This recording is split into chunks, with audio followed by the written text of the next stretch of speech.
चलिए जानते हैं आज की देश और दुनिया की सिलेक्टेड काम की और महत्वपूर्ण 50 बड़ी खबरों को सिर्फ 10 मिनट में। पर अभी तक आपने इस वीडियो को लाइक नहीं किया तो लाइक कर दीजिए।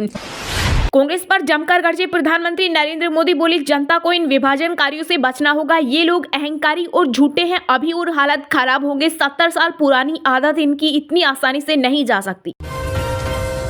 साइक्लोन मिचोंग आंध्र प्रदेश के तट से टकराकर आगे बढ़ा। 100 से ज्यादा ट्रेनें और 50 से ज्यादा फ्लाइट्स कैंसिल। पूरा चेन्नई शहर डूबा, 12 लोगों की मौत। चिप वाली किसी भी मशीन को हैक किया जा सकता है। चुनाव हारने के बाद कांग्रेस के वरिष्ठ नेता दिग्विजय सिंह ने ईवीएम पर उठाए सवाल। कहा, मैंने 2003 से ही ईवीएम के जरिए मतदान का विरोध किया है। रेवंत रेड्डी होंगे तेलंगाना के अगले मुख्यमंत्री। राहुल गांधी ने मुहर लगाई, 7 दिसंबर को शपथ लेंगे। इंडियन आर्मी में महिला अफसरों के लिए नई पॉलिसी बनाएगी आर्मी। सुप्रीम कोर्ट ने 4 महीने का दिया समय। प्रमोशन के मामले में दाखिल हुई थी याचिका। हार का हुआ साइड इफेक्ट, स्टालिन व्यस्त, नीतीश बीमार और ममता के कार्यक्रम पहले से तय। कांग्रेस के बुलावे के बावजूद टली इंडिया गठबंधन की आज होने वाली बैठक। 5 राज्यों के चुनावी नतीजों और लोकसभा चुनाव में सीट शेयरिंग पर होनी थी चर्चा। हरियाणा में बनेगी एप्पल मोबाइल की बैटरी। जापान की कंपनी 7,000 करोड़ का करने जा रही इन्वेस्ट। गुरुग्राम में फैक्ट्री लगने से 8,000 लोगों को मिलेगी नौकरी। लोकसभा में पेश हुआ जम्मू कश्मीर आरक्षण संशोधन बिल। यदि पास हुआ तो कश्मीरी पंडितों की 2 और पीओके विस्थापितों की 1 सीट संसद में होगी रिजर्व। संसद के शीतकालीन सत्र में गूंजेगा चक्रवात। मिचोंग और कतर में मौत की सजा पाने वाले पूर्व नौसैनिकों का मुद्दा, कांग्रेस ने दिया स्थगन नोटिस। सड़क दुर्घटना के घायलों का होगा केसलेस इलाज। केंद्र सरकार जल्द कर सकती है घोषणा। 4 महीने में पूरे देश में मिलेगी सुविधा। मानहानि केस में कांग्रेस नेता राहुल गांधी को बॉम्बे हाई कोर्ट से मिली राहत। 23 जनवरी तक बढ़ाई अंतरिम सुरक्षा। पीएम मोदी के गांव वडनगर में बनेगा एयरपोर्ट। 6 दिसंबर को सर्वे करेगी एयरपोर्ट अथॉरिटी ऑफ इंडिया की टीम। महिलाओं के लिए सबसे असुरक्षित शहर दिल्ली। एनसीआरबी 2022 की रिपोर्ट में दावा, यहां एक दिन में 3 रेप हुए और हर घंटे दर्ज हुए 51 एफआईआर। मैं सीएम पद का दावेदार न पहले था और न अब हूं। पार्टी मुझे जो काम सौंपेगी उसे ईमानदारी से करता रहूंगा। एमपी सीएम शिवराज सिंह चौहान का बड़ा बयान। यूपी में एक बार फिर होगी मदरसों की जांच। स्थायी मान्यता वालों पर होगा फोकस। भगवान श्री राम के भव्य मंदिर के प्राण प्रतिष्ठा पर काशी के विद्वान पधारेंगे अयोध्या। 50 विद्वानों को भेजा गया आमंत्रण पत्र। एक देश में 2 पीएम, 2 संविधान और 2 झंडे कैसे हो सकते हैं, जम्मू कश्मीर पर बोलते हुए अमित शाह का बड़ा बयान। मोदी सरकार का चीन पर बड़ा एक्शन। 100 से ज्यादा चीनी निवेश घोटाले वाली वेबसाइटों पर लगाया बैन। लोकसभा में जम्मू कश्मीर आरक्षण संशोधन बिल पेश। डीएम के नेता बोले, बीजेपी केवल गोमूत्र राज्यों की जीत रही, दक्षिण में घुसने नहीं देंगे। एमपी कांग्रेस अध्यक्ष पद से कभी भी इस्तीफा दे सकते हैं। कमलनाथ खड़गे से मुलाकात की बताई जा रही अटकलें। रिपोर्ट्स में दावा, पार्टी ने अध्यक्ष पद छोड़ने को कहा। हरियाणा सरकार का नया कानून, बिल के बहाने शव देने से इनकार नहीं कर सकेंगे अस्पताल। परिजन सड़क पर रख जाम नहीं लगा सकेंगे। बीजेपी की जीत से लगातार दूसरे दिन चढ़ा शेयर बाजार। निवेशकों ने 3 लाख करोड़ रुपए कमाए। नए जमाने के पोस्ट ऑफिस के लिए होगा नया कानून। पोस्ट ऑफिस बिल 2023 राज्यसभा से पारित।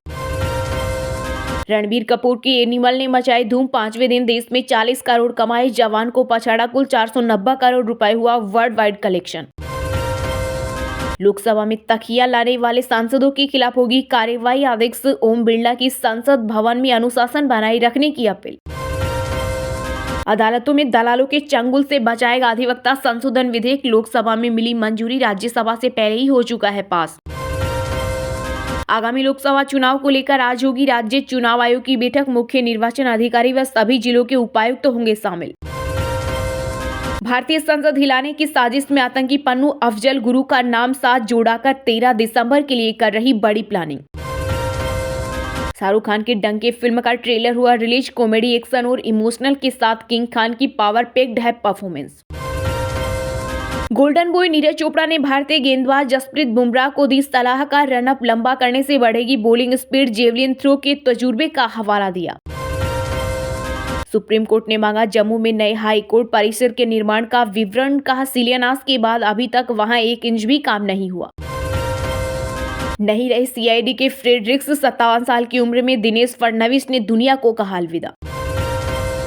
चंद्रयान 3 के प्रोपल्शन मॉड्यूल के साथ यूनिक एक्सपेरिमेंट मॉड्यूल को पृथ्वी की कक्षा में ट्रांसफर किया। ये प्रयोग सैंपल रिटर्न मिशन के लिए जरूरी। लॉरेंस बिश्नोई के करीबियों पर ईडी का एक्शन। हरियाणा और राजस्थान में 1 दर्जन स्थानों पर छापेमारी। मनी लॉन्ड्रिंग केस के तहत हुई कार्रवाई। मराठा आरक्षण का मुद्दा सदन में उठाने की नहीं मिली इजाजत। यूबीटी की राज्यसभा सांसद प्रियंका चतुर्वेदी ने उठाया सवाल।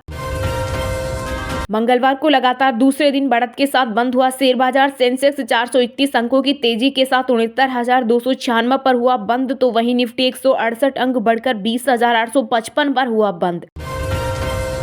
वाइस एडमिरल दिनेश के त्रिपाठी भारतीय नौसेना के अगले उप प्रमुख हुए नियुक्त। जनवरी में संभालेंगे कमान। राजस्थान में चलेगा बुलडोजर। 24 घंटे के अंदर गुंडो भाग जाओ। सीएम पद की रेस में आए बाबा बालकनाथ के वीडियो हो रहे वायरल। 2030 तक दुनिया की तीसरी बड़ी इकोनॉमी बन जाएगा भारत, S&P का आकलन। यूपी के सीएम योगी आदित्यनाथ ने नव चयनित डॉक्टरों और स्टाफ नर्स को बांटे नियुक्ति पत्र। मरीजों संग अच्छे व्यवहार की दी नसीहत। कांग्रेस ने मणिपुर में हुई ताजा हिंसा को लेकर मोदी सरकार को घेरा। कहा, पीएम से चर्चा से ही निकल सकता है समाधान। पार्लियामेंट्री बोर्ड तय करेगा मुख्यमंत्री का नाम। राजस्थान बीजेपी के प्रभारी अरुण सिंह का बड़ा बयान। तमिलनाडु में चक्रवाती तूफान मिचोंग ने मचाई तबाही। मूसलाधार बारिश और तेज हवाओं से जनजीवन बुरी तरह प्रभावित। राजस्थान समेत सभी 5 राज्यों में आचार संहिता हुई समाप्त। अब सरकारी कामकाज और आम जनता से जुड़े काम पकड़ेंगी रफ्तार। कर्मचारियों का वेतन देने के लिए बायजू के मालिक ने घर रखा गिरवी। 20 दिसंबर को होगी कंपनी की वार्षिक आम बैठक। लोकसभा चुनाव में 29 सीटें जीतकर प्रधानमंत्री नरेंद्र मोदी को देंगे मध्य प्रदेश के मुख्यमंत्री शिवराज सिंह चौहान का बड़ा बयान। राजस्थान के मकराना के मार्बल से बना रामलल्ला का आसन अयोध्या के लिए हुआ रवाना। भारत में कप सिरप बनाने वाली 54 कंपनियां क्वालिटी टेस्ट में फेल। दुनिया भर में 141 बच्चों की मौत। आगामी लोकसभा चुनाव को लेकर सचिन पायलट ने दिया बड़ा बयान। कहा, मैं हमेशा से कांग्रेस का कार्यकर्ता रहा हूं। मुझे जो भी जिम्मेदारी दी जाएगी मैं उसे हर संभव तरीके से ईमानदारी से निभाऊंगा। चलिए अब जानते हैं जो आम आदमी के काम की और फायदेमंद खबरें हैं उनको विस्तार से। पर इससे पहले अभी तक आपने इस वीडियो को लाइक नहीं किया तो लाइक कर दीजिए।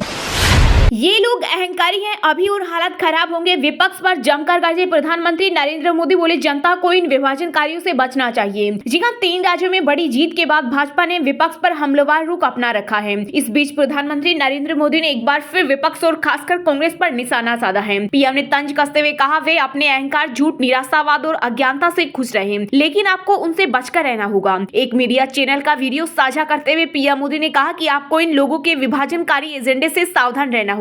उन्होंने कहा कि 70 साल पुरानी आदत इतनी आसानी से नहीं जा सकती। पीएम ने इशारों में कहा कि लोगों की समझदारी ऐसी है कि उन्हें आगे कई और चुनाव हारने पड़ सकते हैं। बता दें कि मध्य प्रदेश, राजस्थान और छत्तीसगढ़ में बड़ा बहुमत पाने के बाद से भाजपा ने इंडिया गठबंधन पर भी हमला बोलना शुरू कर दिया है।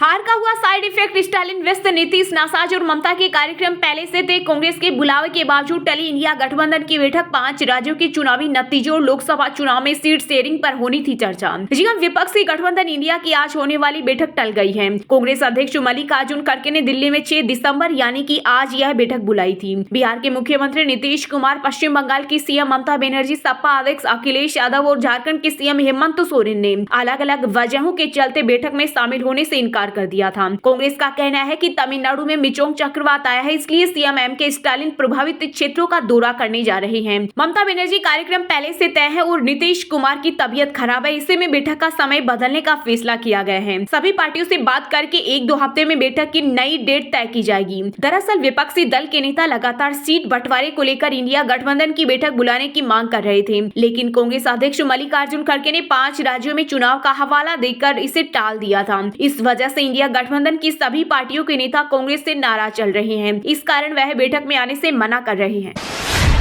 लोकसभा में पेश हुआ जम्मू कश्मीर आरक्षण संशोधन बिल। कश्मीरी पंडितों की 2 और पीओके विस्थापितों की 1 सीट संसद में होगी रिजर्व। केंद्रीय गृह मंत्री अमित शाह द्वारा शीतकालीन सत्र के दूसरे दिन जम्मू और कश्मीर आरक्षण विधेयक 2023 और जम्मू और कश्मीर पुनर्गठन विधेयक 2023 को विचार और पारित करने के लिए लोकसभा में पेश किया गया। इसमें विस्थापित कश्मीरी पंडितों के लिए 2 और पाक अधिकृत कश्मीर और विस्थापितों के लिए 1 सीट आरक्षित करने का प्रावधान है। विधेयक में अनुसूचित जाति, अनुसूचित जनजाति और अन्य सामाजिक और शैक्षणिक रूप से पिछड़े वर्गों के सदस्यों को नौकरियों और व्यावसायिक संस्थानों में प्रवेश में आरक्षण का प्रावधान है। विधेयक में कहा गया है कि उपराज्यपाल कश्मीरी प्रवासी समुदाय से अधिकतम 2 सदस्यों को विधानसभा में नामांकित कर सकते हैं। नामांकित सदस्यों में से एक महिला होनी चाहिए। प्रवासियों को ऐसे व्यक्तियों के रूप में परिभाषित किया गया है जो 1 नवंबर 1989 के बाद कश्मीर घाटी या जम्मू और कश्मीर राज्य के किसी अन्य हिस्से से चले गए और राहत आयुक्त के साथ पंजीकृत हैं। आरक्षण बिल में गुर्जरों के साथ पहाड़ियों को अनुसूचित जनजाति का दर्जा देने का भी प्रावधान है।